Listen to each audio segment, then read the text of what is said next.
about hospitals and how they're declining, which is sort of a larger story behind what we're going to talk about, the state of healthcare in the United States. But this session is the care ministry team put it together, and the goal is to be very practical. Forms that you need, things you can do to get more information, how to prepare for getting older, and we want to help that be as simple and organized as possible, so that when time comes, we can all spend time with our loved ones as opposed to having to scramble around trying to figure things out. Yeah. So that's our goal today. You have all the, I think I said this already, but I'll say it again. So the presentation is on this handout. There's room to take notes. There are a lot of handouts on the table behind you with some folders and Post-its to take notes and things. Because some things you may want to, you might need to take with you. I'm focused on Illinois. If you're helping someone who's in a different state, they might have a little bit different forms to fill out. Let me know when I can get you whatever states you might need, and email it to you or whatever. So we're gonna sort of just start with how we look at all this paperwork. Lawyers, I'm a paralegal by training, and about 5 years ago, my sister and I went through this emergency figure everything out with our dad. It was a struggle, and so I sort of fresh in my mind. But I'm also a paralegal at the Boeing company, which is a big Fortune 50 company. And one of the things I do is help people who don't have all this paperwork in place. Most recently, I had a woman call. Her husband had a stroke and suddenly could not communicate or do anything, and he did not have this paperwork in place. And unfortunately, I had to tell her, I can't talk to you. I can't help you because I don't have proof that you are his wife. But if you go get these forms, then we file it and get all that sorted out. Then I can help you work through his information. So that's sort of the goal here. With lawyers and the courts, if it's not written down, it doesn't matter. You can tell your loved ones, this is what I want, this is how I want things to be, this is who I want to get things. But if it's not written down, it's really hard for the court to document that. Rather than sort of, they call it hearsay, where it's just like it's not a bad thing always, but it's just verbal things. And something is better than nothing. So we have these forms, some of them like powers of attorney say attorney on them, but you don't need an attorney to do it. But even if you just have something clearly written on a piece of notebook paper, that's better than having nothing. A lawyer is best, but those can be expensive. Maybe you don't have time for it. So just having something written down is better than not having anything. And I'm gonna say this a couple of times. Tell people what you're thinking, what you want, and where you put your paper documents. It doesn't do you any good if we've gone through and done all this paperwork if nobody can find it when the time comes. So tell them, it's in a folder underneath the cake pans in the pantry on the second shelf. It's, I've got it wedged in the lid of the red toolbox in the garage. Wherever you've got to tell people where you put it, right? They need to know where it is. We were talking before. If you've got EMTs coming in, sometimes you'll hear people say, put it on the back of the door or put it in the freezer or things like that. EMTs also will be often look for medication. So if you have a note, maybe allergies or an emergency contact Danielle. She knows all my stuff that can help them get that information to the right place. And it's good to hold on. take. Yes. Not everyone, just her. Oh, come on. And an easy way to do this after you get this paperwork done, take a picture of each of the pages. Then you've got it handy and you can email it or text it to someone if you're in a hospital setting or at the bank trying to get something done. You've got that handy and you can get it to somebody quickly. That's a quick and easy way. It doesn't have to be a fancy photocopy with extra stamps and ribbons and things on it. Just a photograph will do. I'm giving you a lot of information, but everybody thinks differently and every situation is a little bit different. So I'm going to encourage you to organize it in whatever way makes sense. Got a couple of different kinds of folders here. When Danielle and I were helping with our dad, we used this book, just a little black hardbound blank notebook. But every time we went somewhere, we wrote things down. If someone gave me a business card, I stapled it in here. There were highlights and I used, Post-its to make flags and things just so we could find things easier. And that way, if I couldn't make it to Dad's doctor appointment, but Danielle would, I could hand her the book and she had all the information and she could write down what the doctor said or what the doctor was suggesting and then give it back to me. So we had something portable. You can also use things like these fancy expandable folders work well. Where they have extra accordion folders inside. Oh. It does there. You can buy online fancy, systems and folders and email things that will work too, but it doesn't have to be fancy. I will discourage you though from using Google Docs to share personal information. Google Docs is not a secure way. Don't put social security numbers on a Google document because that's not a good idea. But you can share other information through like a Google setup. Calendars are good to be on Google that you can then share with other family members and get on things. But no social security numbers on Google Docs. That would be bad. So the first one we're going to talk about, this one's actually going to take the longest, is power of attorney. And I've got some samples over here, but there's different kinds of power of attorney based on what you need done. There are durable powers of attorney. That means that it starts now, and both you and the person you're giving power to can do things. And that continues, it's durable if I become unable to make any decisions. It doesn't end, because the general kind ends if you can no longer make decisions for yourself. And then the springing one starts when you can no longer make decisions for yourself. Limited power of attorney is probably not going to be very useful in this particular situation, because it only gives some power in some situations. Like if you go to sell a house, you may do a limited power of attorney so somebody else can sign all those documents at the deed office. Yes, Danielle. What kind did we get for Dad? We had a durable one for Dad. Okay. So it started and then it continued even after he no longer made decisions for himself. I'm going to tell you, other people often use in this situation, you might do the springing one, which means it's no good, only I can make the decisions. But if I become incapacitated and it's like certified by 2, maybe 3, depending on the state, doctors, then I can no longer make decisions and only the person I've given power to has. There are risks with all of these. You have durable, then 2 people making decisions. You have to communicate with each other and make sure that you're both on the same page with things.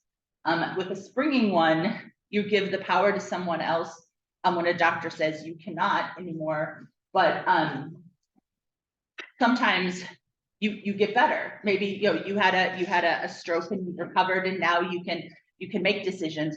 You now have to go back to the doctors, not necessarily the same ones, but you have to go to the doctors and say, now I can make decisions for myself and get it all reversed. So there's pros and cons to each one. Some of them might work in some situations, or you're more comfortable with it, but those are the options. I have a point. Yes, please. Is there some test or something to decide if someone can make decisions properly? There is. I don't know those, but often when someone is going into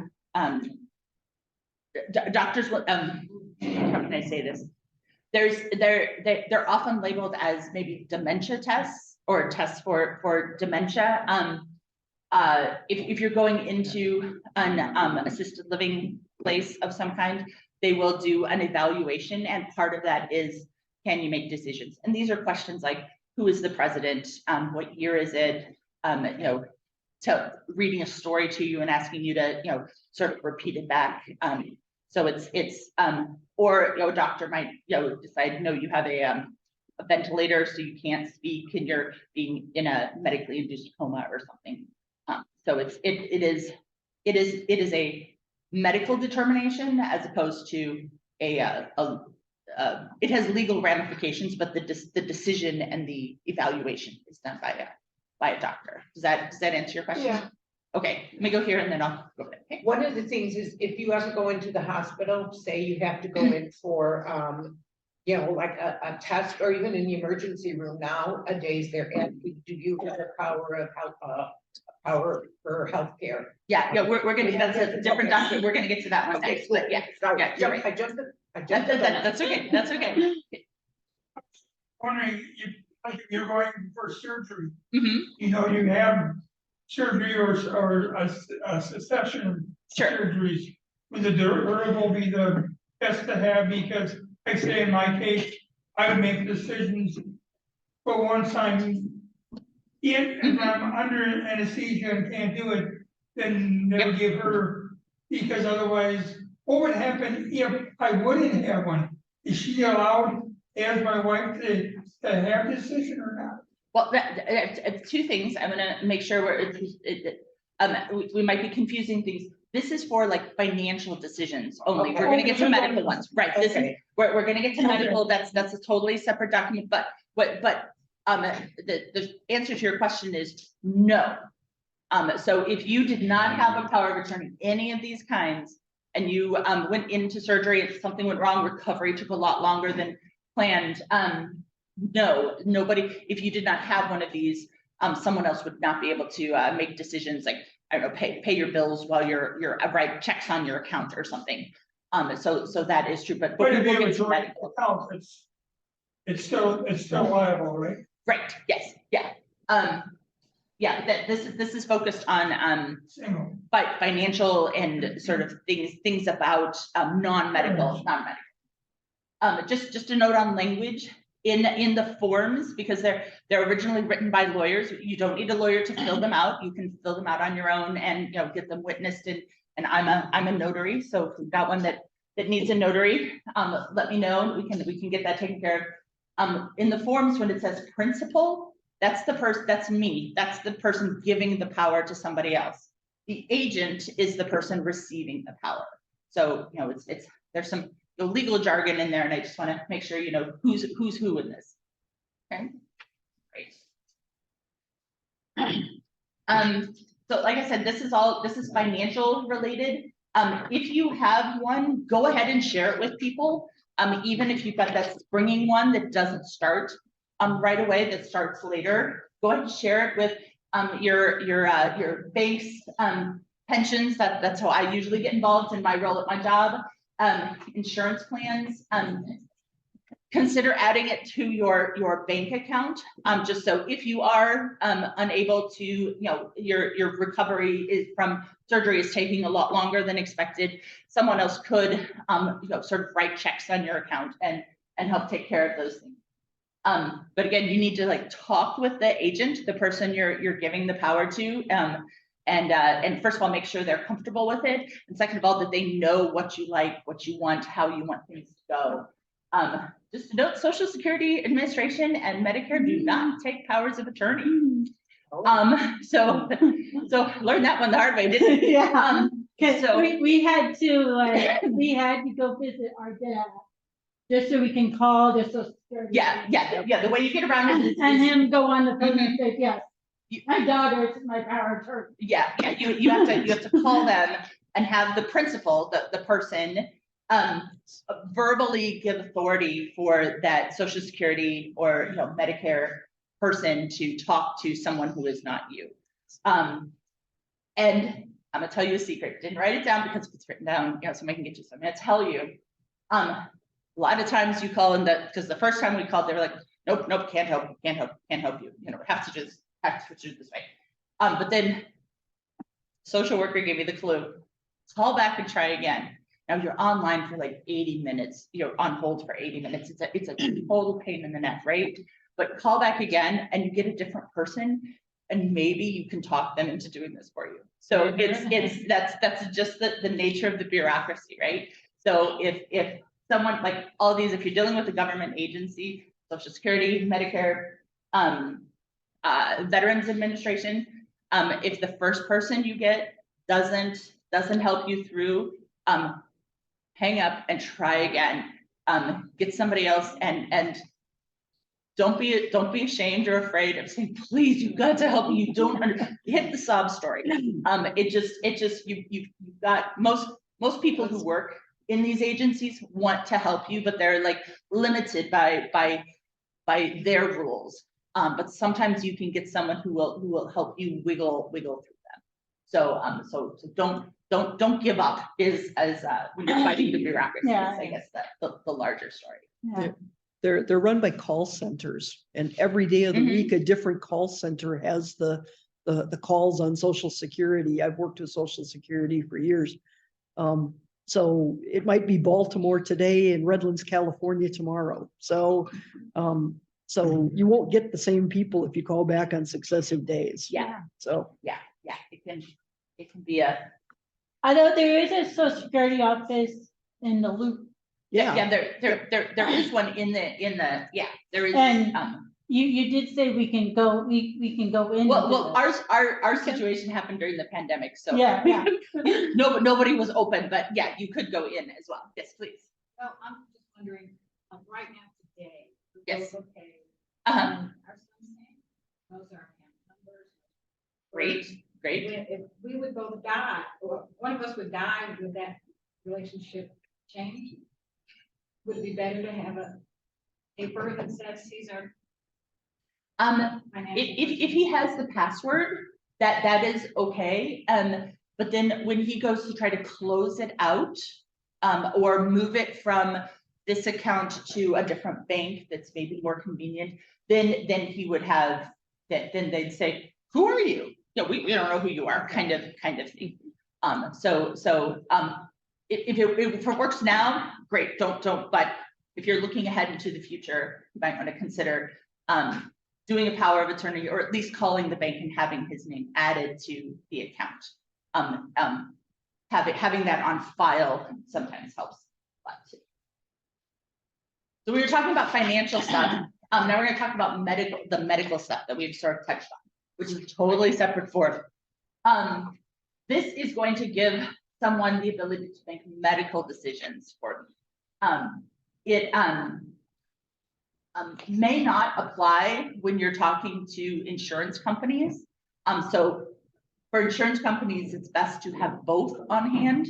The regular power of attorney, your durable or your springing, that will give you the ability to make sort of non-medical decisions, but they may also ask about, do you have medical power of attorney for that person? Because insurance companies, medical insurance companies sort of cover they sort of balance in both worlds, right? So we want to cover it on both sides.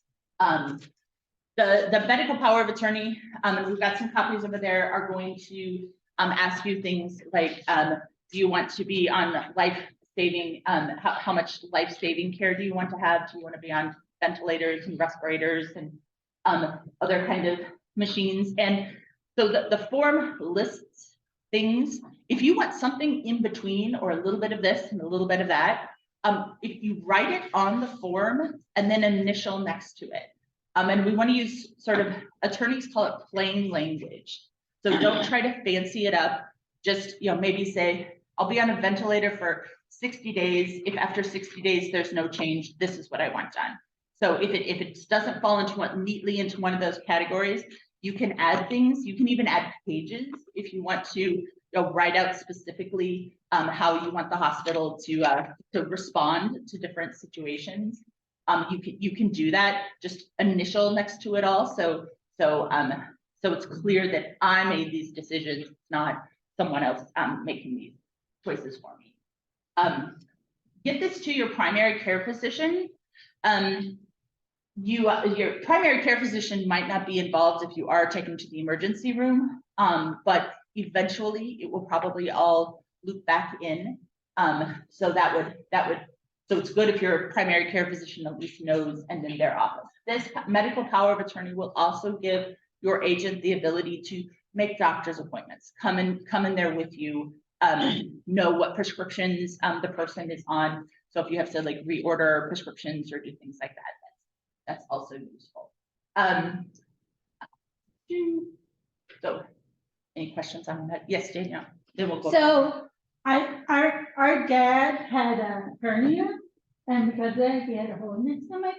So because of this medical power of attorney, the doctor called the nurses and said, I know about this, leave it alone. Yeah. And like, just put in there saying, I know about this, leave it alone, he's 70 years old, we're not, it's a major surgery, just leave it alone. Yeah. So because of that, they had to leave it alone. All the way back, yes. Can you have more than one person Yes. on this? They're often on here, there are, sometimes they call it supplemental agents, sometimes they call it additional agents. So yes, you can have more than one person, which is useful. And sorry. Is it possible to upload this into your My Chart? Yes, that if you give it to your primary care physician, sometimes you'll get it through My Chart, or if you hand them the paper copy, sometimes they're like, no, email it to me or whatever. Then yeah, My Chart is useful. Yeah. Okay. Another big bureaucracy, just in case you need Veterans Affairs. I don't have a whole lot of experience with them, but I did some research. They have a very specific form as a medical directive and medical power of attorney.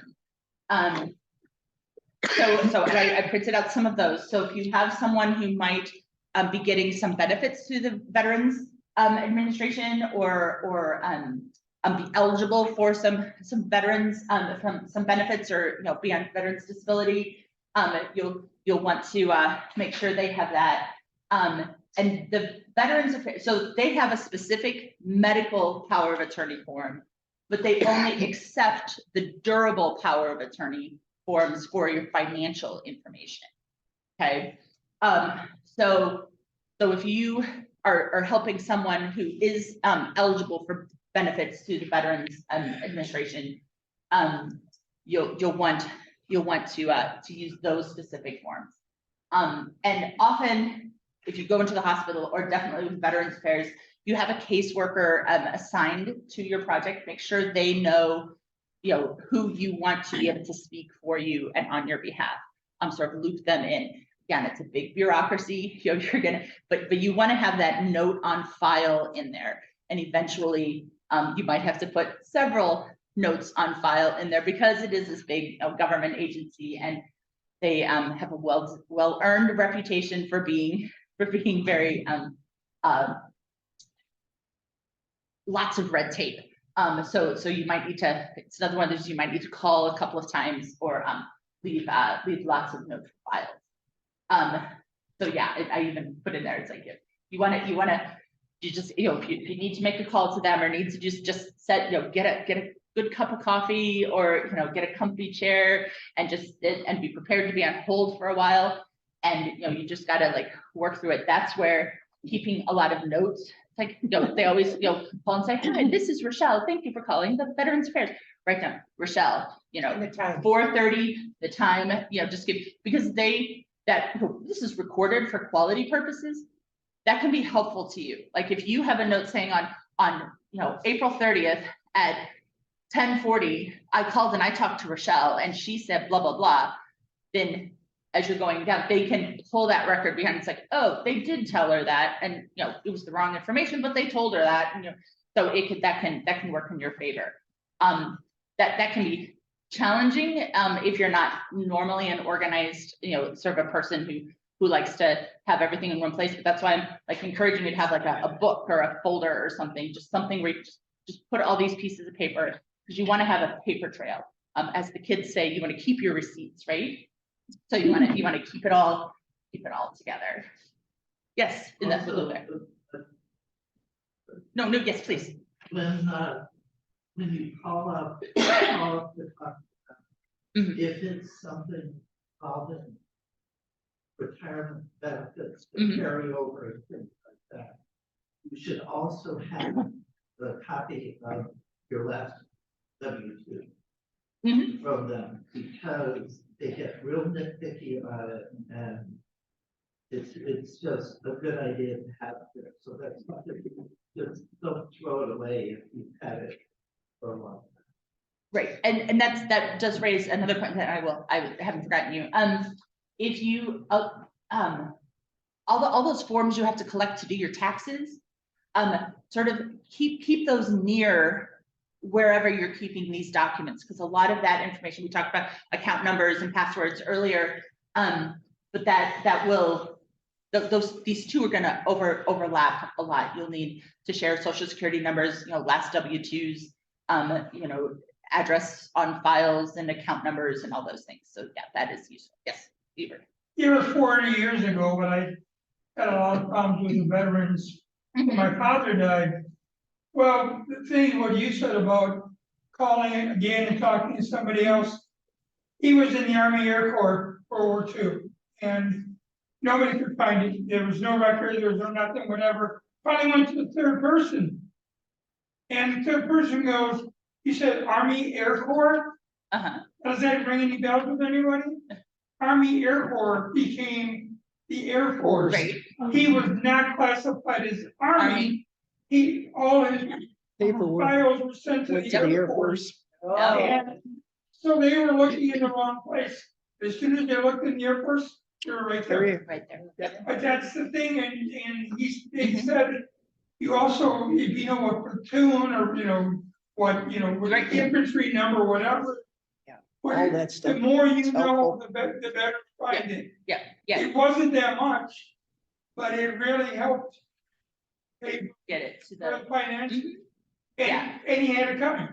Yep.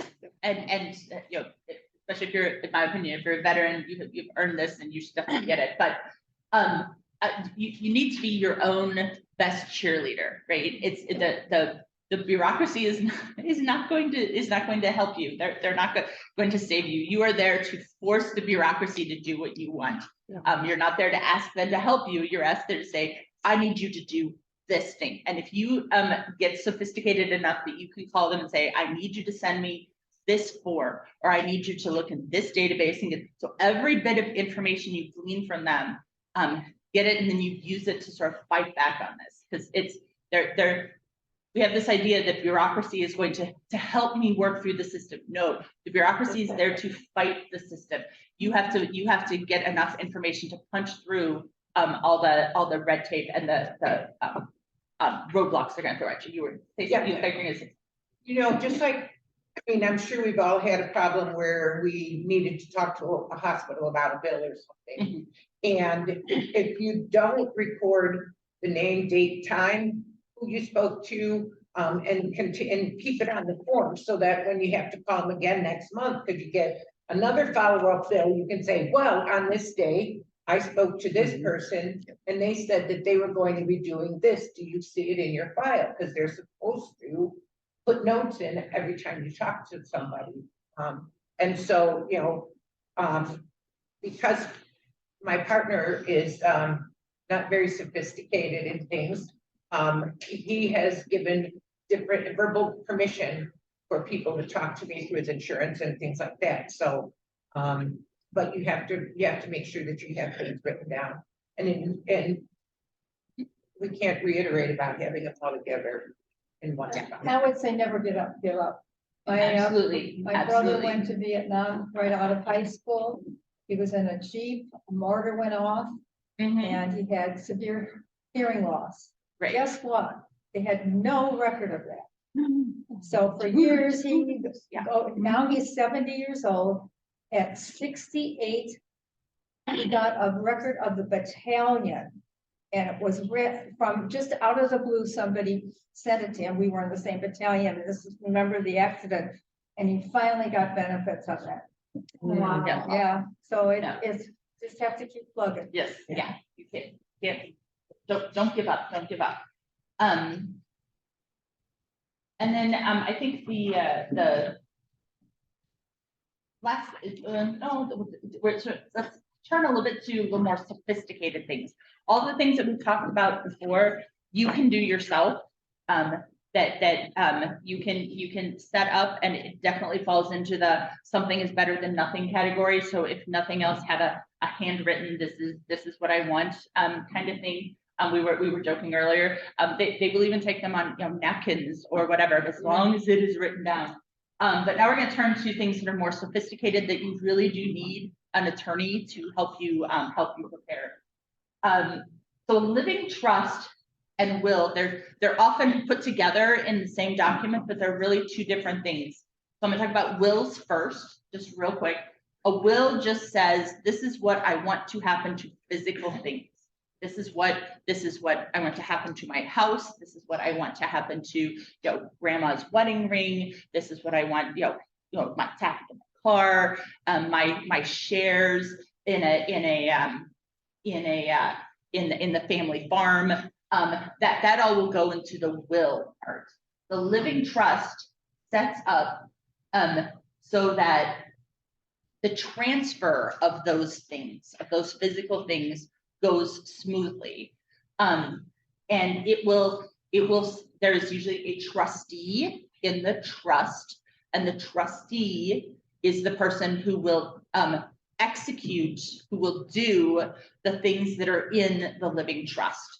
So the living trust says, when I die, I want the house, we've had for 30 years to be transferred to, my granddaughter, for her to do with whatever she wants.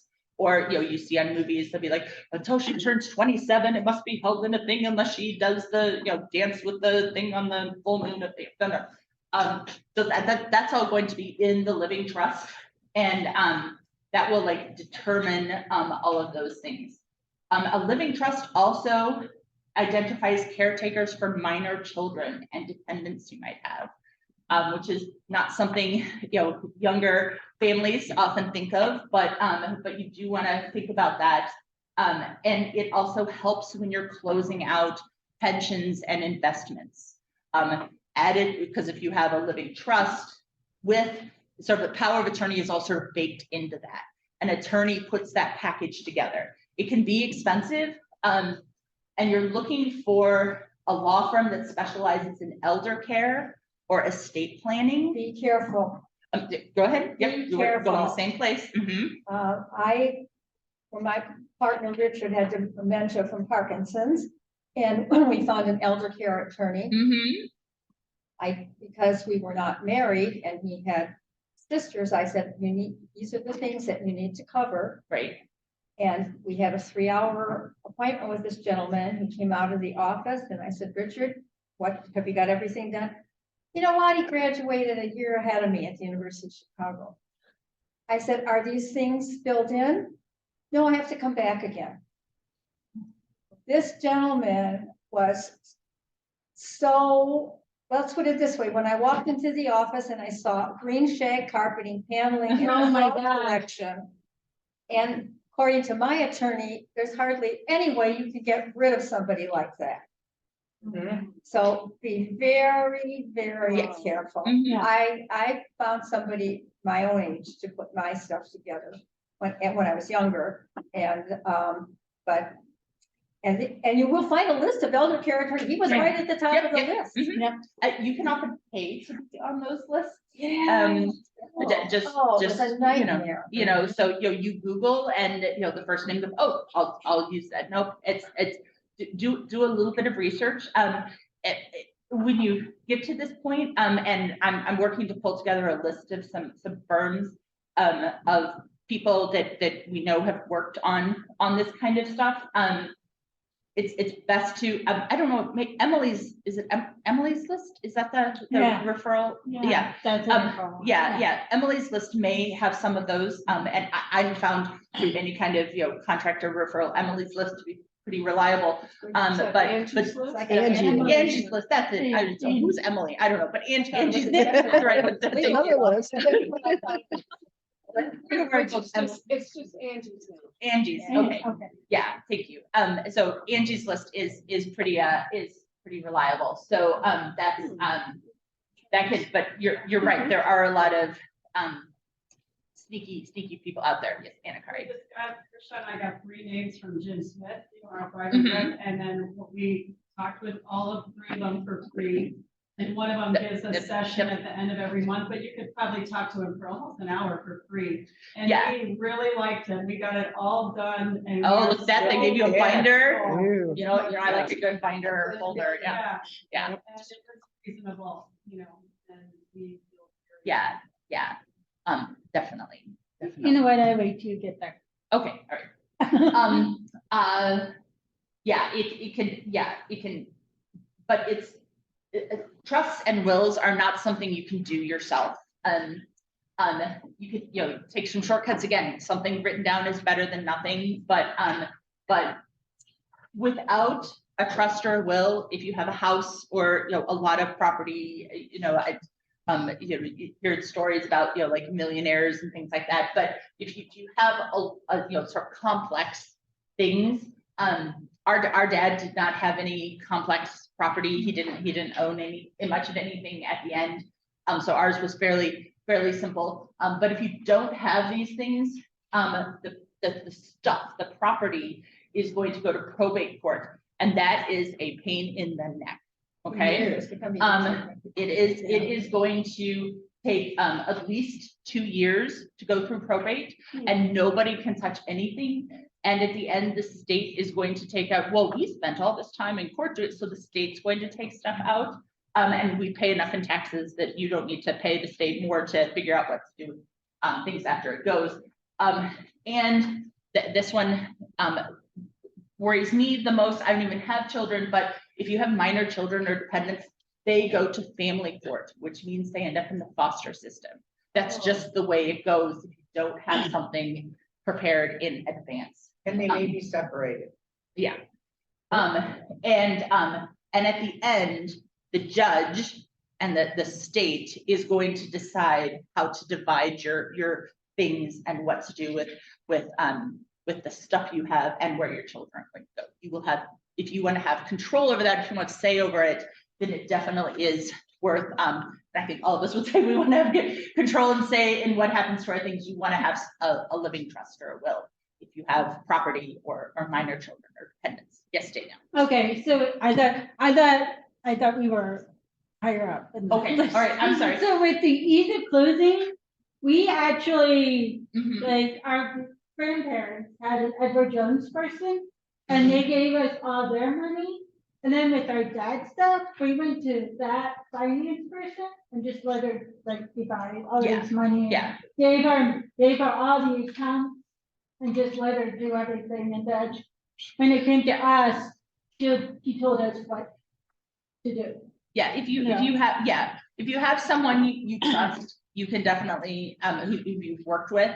And a lot of times if you have a financial investor or even a tax accountant, maybe somebody who helps you with that, they may have suggestions or ideas of people that they have worked with in the past on wills and trusts and how to sort of consolidate things.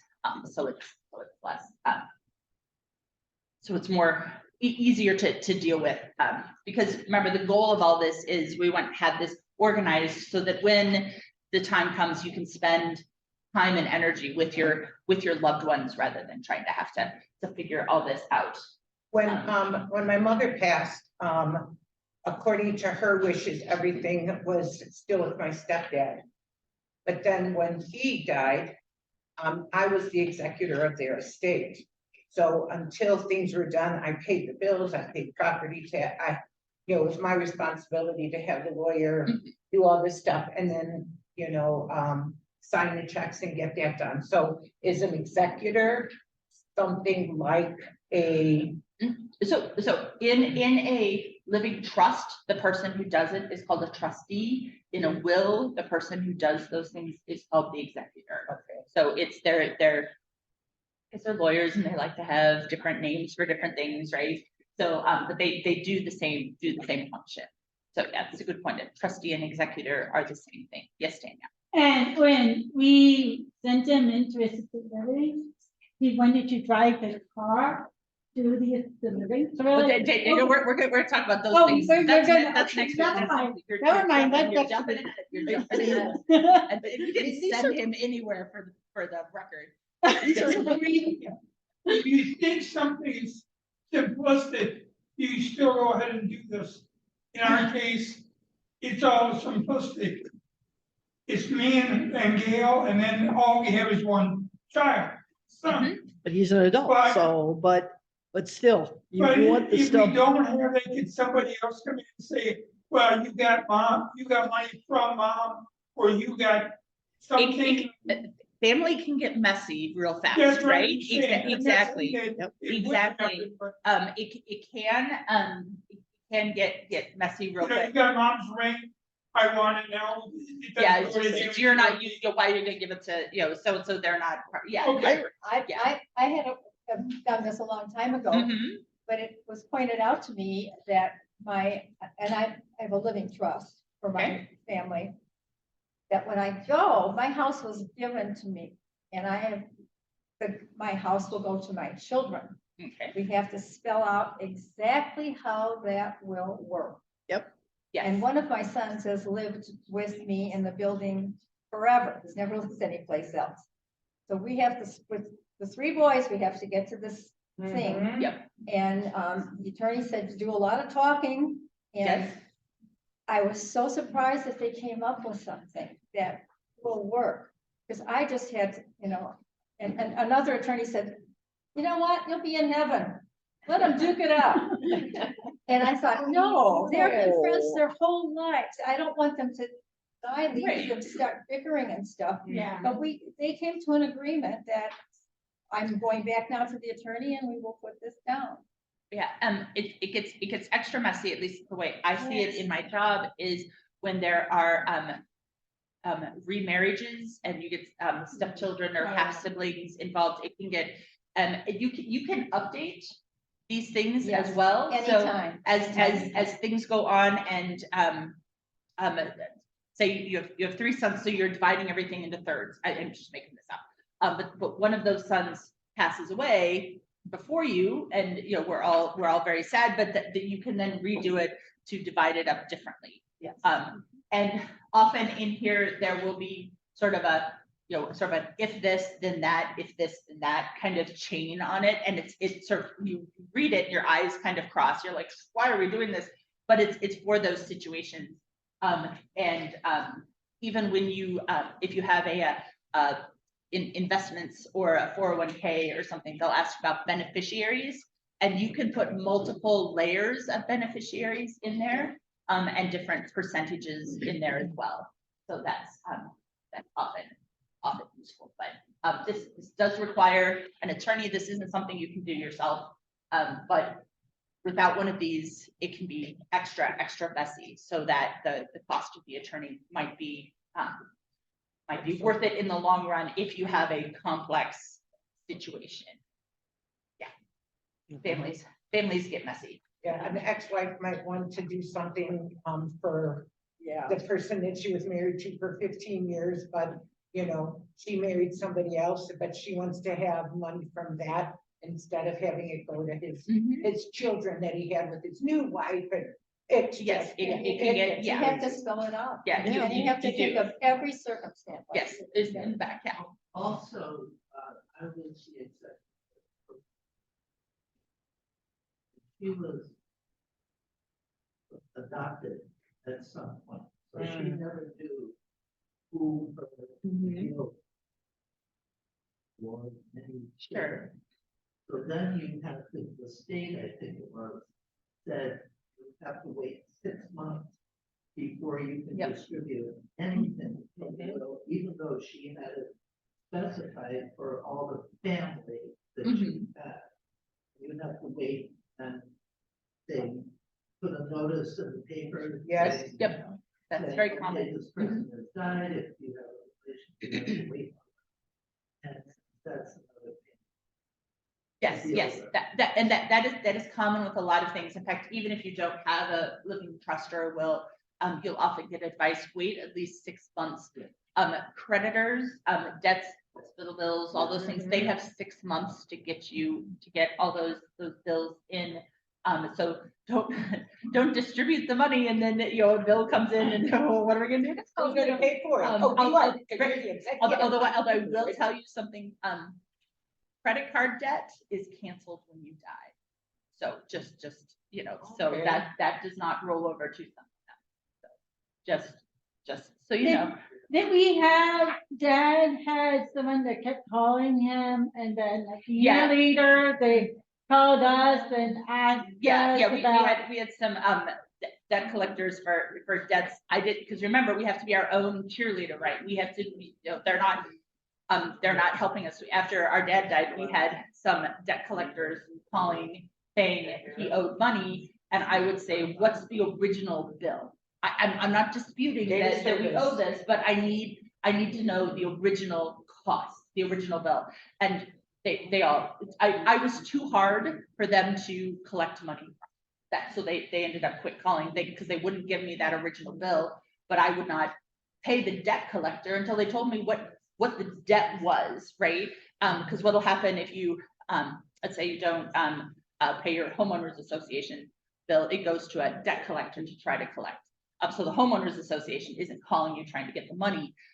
This third party is, often they're in New Jersey, which doesn't that fit, right? It's all the stereotypes. And so they will then call you trying to collect this money. But I didn't know if it was a real debt or not. And I'm like, I'm not saying it's not real, but I'm not going to pay it until you prove to me that this was an actual debt that Richard Mintzloff occurred, right? Incurred. So again, you have to, they're not there to help you. You need to fight through them, which is an odd thing to say in a church basement, right? But don't trust people. Yeah, you just need to, make sure everything's in order, all the T's are crossed, I's are dotted, that we need to get through these things. So, okay. Which, by the way, Julie Sermon is about the.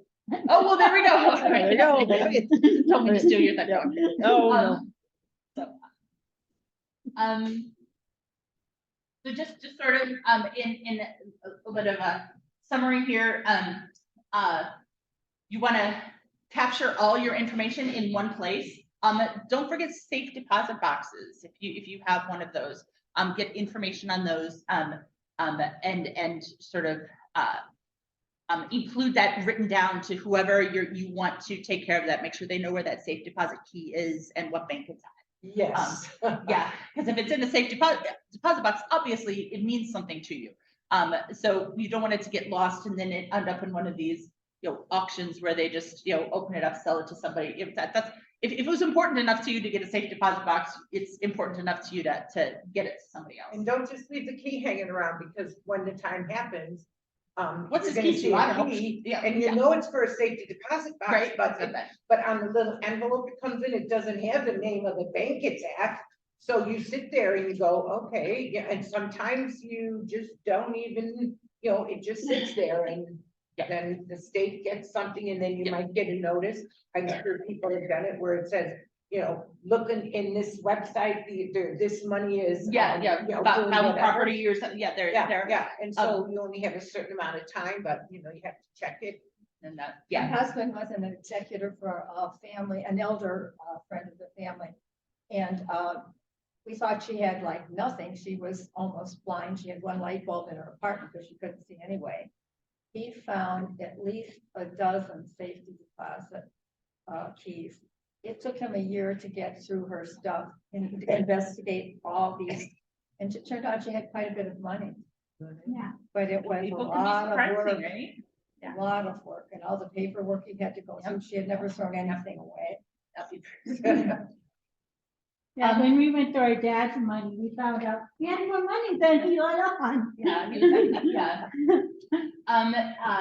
So I know I keep saying this, but tell people what you want and where you're putting your paperwork. Just make sure they know what they need. They can't, otherwise they'll be scrambling or digging through a box of stuff and you've got it tucked away someplace else. Just we'll cover this more next week, but things like, if you have specific things you want at your memorial, at the very end, go ahead and write them down now. Like, if you're like, this is my favorite hymn, or, you know, our dad was like, do not read that the Lord is my shepherd psalm. Ed said, every funeral, I don't want to hear that. You know, just like, so if you have things you want or things you don't want, Yeah. go ahead, you know, if you're like, carnations give me a headache, no carnations at my funeral, none. Or if you're like our dad, he was like flowers, I don't want flowers. And, So, and you want know, to be cremated. yeah, too. yeah. I mean, we'll go in more into those details next week, but and especially if you prepay for funeral services, tell people, otherwise they won't know. And they'll pay for, you know, services on their own and then discover you've got this. Most funeral homes that I have not, funeral homes will honor the price that you pay today for the funeral, even if it's not for 40 years or more, right? Because you have prepaid for it, but you have to keep track of, you know, that I paid for it. Here's the contract. Here's the receipt. Whatever the funeral home has given you, you need to make sure that's part of the I see somebody laughing back there. You want to tell us the story? Well, I just want to say it sounds really silly, but if you have things set up, say you bought a plot that has room for 3 people or whatever, be specific as far as who you want to go there. we're laughing, but family's weird. Yeah. Yep. Because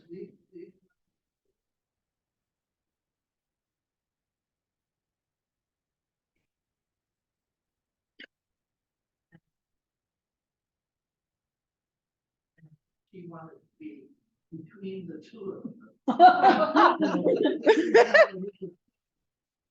Yeah. Family. Feeling about it. Write it down. If necessary, draw a diagram. And put it. It's crayons out. Yep. I'm gonna tell them about grandma. Our grandma, we found out as we were going through all her stuff, she had a whole funeral written out like 20 years. She before had her that. outfit in a The bag in the outfit, closet. Everything planned. For my funeral. Wow. She had it all. She had her obituary written. Yeah. It can. I mean, we laugh because it sounds silly, and it will save your loved ones so much. I mean, if you've ever been in the unfortunate place where you have to plan a funeral, you know, you don't want to have to think about, you know, I'm sure as pastors, I get it all the time, right? You know, it's like, what songs do you want? I don't know, because you're busy grieving, right? So help your family out with some of this planning. Just don't, you know, let them, you know, feel you and miss you, as opposed to having to, you know, figure out, you know, how many readings you're gonna have and all that. Just, you know, let people, you know, remember you and not have to organize, you know, one last party for you, right? Help them out. We talked about this a couple of times, but EMTs, if they come into your house, they will often look for medications, because they're especially if you're unresponsive, they're going to look for medications that will help them in treating you. So if you have things like allergies to certain medicines, or a emergency contact, even if you have like on an index card, you know, sitting underneath wherever you keep your prescriptions, saying, you know, in case of an emergency, call Rochelle at this number. She can help, you know, with decisions or something. Just that just helps them do that. Is it going to work all the time? No, because it's an emergency, and so by nature it's kind of chaotic, right? But if you can help them out a little bit, you might save a little stress, both, and you know, you get treatment a little bit faster. Couple things. Yes, please. Sometimes with the state of Illinois, when you get your driver's license, there's an opportunity for you to list medications and stuff that they can keep like a record of like your conditions and things. Another thing is on most people's cell phones, there's an opportunity in a way that you can have there be like list of emergency numbers, like who to call first, and stuff, so that and if they, you know, have your phone, they can say, oh, I'm supposed to call Diana Daniel and this is her phone number and she's her daughter. Or even if you just have in your contacts, have ICE in case of emergency. And you put that, sort of at the beginning of the person's name. So like if my sister is my emergency contact, it might be, I might have Danielle, but then I might also have ICE-Danielle. Because that way, if someone had my phone, they could find, in case of emergency or search for, put emergency maybe in the, but yeah, that is a good. Then if you have magnets, you can stick your medication list and your power of attorney to healthcare on the refrigerator, so that when paramedics come in, everybody knows, oh, mom, because that's what we had to do.